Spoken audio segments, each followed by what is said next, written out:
Bayangkan sebuah perusahaan yang lahir di tengah ketidakpastian, melewati perang dunia, hampir bangkrut, namun akhirnya menjadi salah satu merek mobil paling bergengsi di dunia. Inilah kisah Porsche. Tahun 1931 di kota Stuttgart, Jerman, seorang insinyur visioner bernama Ferdinand Porsche mendirikan sebuah perusahaan konsultan teknik. Saat itu, Porsche belum membuat mobil sendiri. Mereka hanya membantu merancang kendaraan untuk berbagai produsen otomotif. Keahliannya membuat ia dipercaya mengembangkan Volkswagen Beetle, mobil rakyat Jerman yang kemudian menjadi salah satu mobil terlaris sepanjang sejarah. Namun tak lama kemudian, Perang Dunia Kedua mengubah segalanya. Pabrik-pabrik hancur, ekonomi runtuh, masa depan Porsche menjadi tidak pasti. Ferdinand Porsche bahkan sempat ditahan setelah perang berakhir. Di tengah kondisi yang sulit itu, Ferry Porsche, putra Ferdinand, memutuskan untuk meneruskan impian ayahnya. Ia pernah berkata, "Saya tidak menemukan mobil impian saya, jadi saya memutuskan untuk membuatnya sendiri." Kalimat sederhana itu menjadi awal lahirnya sebuah legenda. Pada tahun 1948, lahirlah Porsche 356, mobil sport pertama yang memakai nama Porsche. Dibangun dengan bodi ringan, mesin sederhana, dan karakter berkendara yang luar biasa, Porsche 356 langsung mencuri perhatian para pecinta otomotif. Namun, bagi Porsche, menjual mobil saja tidak cukup. Mereka ingin membuktikan kualitasnya di lintasan balap. Selama puluhan tahun berikutnya, Porsche mengikuti berbagai kompetisi balap paling bergengsi di dunia. Dari sirkuit Eropa hingga ajang balap ketahanan, Porsche terus mengumpulkan kemenangan dan membangun reputasi sebagai pembuat mobil berperforma tinggi. Lalu datanglah tahun 1964.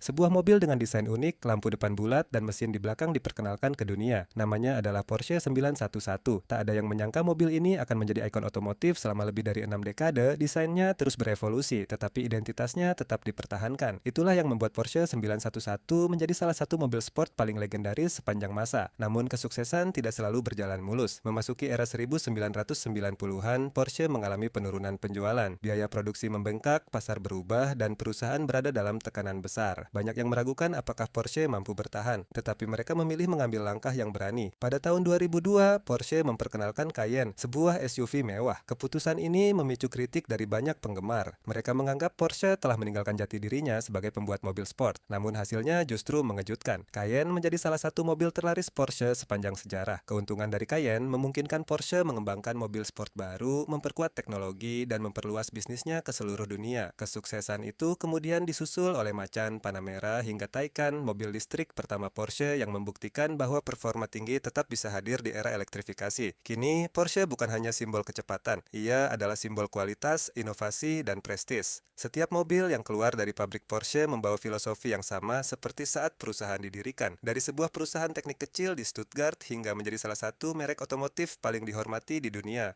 Porsche membuktikan bahwa sebuah mimpi, jika dipadukan dengan keberanian dan inovasi, dapat berubah menjadi legenda yang akan dikenang sepanjang masa.